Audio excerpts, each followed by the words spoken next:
in Iran. Iran is on the edge. The nationwide anti-government protests have reached the 2-week mark on Sunday as the death toll, we are learning, has mounted to 116 and over 2,300 people have been arrested so far by the authorities there. There's a complete internet blackout in the country. Phone lines have been cut off too is what we are learning. But as far as the death toll is concerned, we are learning that it has mounted to 116. And on Sunday, the protests in the country, the anti-government protests, they have reached the 2-week mark. Remember, it all started on December 28th, and it was all in Tehran, the capital city of Iran. But now we're learning that it has spread to as many as 118 other cities of Iran as well. And very important to note that there's a complete internet blackout as well. Phone lines have also been cut off.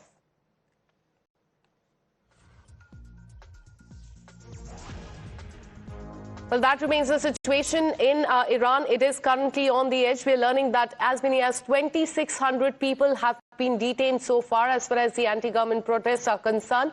And the death toll has also mounted to 116.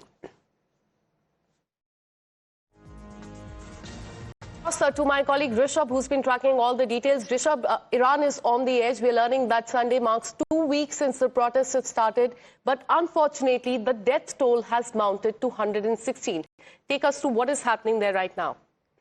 Well, Akansha, if we talk about Iran, Iran is on a boil, that is for sure. All the 31 provinces of Iran are facing protests. Yesterday, we saw that in London also, the protesters reached the Iran embassy and removed the Islamic Republic flag with the flag that was pre-Islamic Republic, the pre-1979 flag in London as well.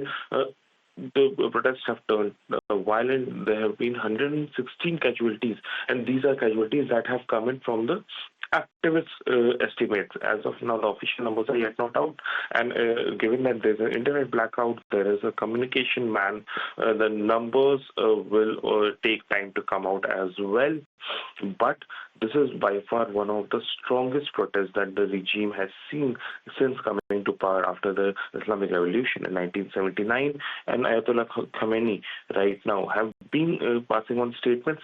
But one thing is very clear, that this is not going to die down this soon. There are a lot of versions about the protests, while Khamenei has very categorically distincted for the first time, agreeing that there is a protest. There is a difference between protesters and rioters. This is what Khamenei has said, that yes, there are people out on the ground asking for their demands, but there are rioters as well. So it is interesting to see that how the regime for the first time has acknowledged these protests, but it would be interesting to see how things unfold from here on. Absolutely, and that's what we're learning, that the unrest continues. 116 people have lost their life. As many as 2,600 people have been arrested so far. Stay on with us, Rishabh. We have another breaking update coming in, a statement that is coming from U.S. President Donald Trump. He has said, and I quote, "Iran is looking at freedom, perhaps like never before. The USA stands ready to help," and this is what he has said so far. And in fact, what we're looking as far as Iran is concerned is the most serious wave of tension in Iran, one that, in fact, Donald Trump has said that one cannot forget. In fact, as far as the action in Iran is concerned, and he has gone on to say that Iran is looking at freedom, perhaps like never before, also saying that USA stands ready to help. So Iran's in big trouble. It looks to me that the people are taking over certain cities that nobody thought were really possible just a few weeks ago. We're watching the situation very carefully. I've made the statement very strongly that if they start killing people like they have in the past, we will get involved. We'll be hitting them very hard where it hurts. And that doesn't mean boots on the ground, but it means hitting them very, very hard where it hurts. So they've done a bad job. They've treated their people very badly, and now they're being paid back. So let's see what happens. We're watching it. We're watching it very closely. All right, that's the update as far as Iran is concerned.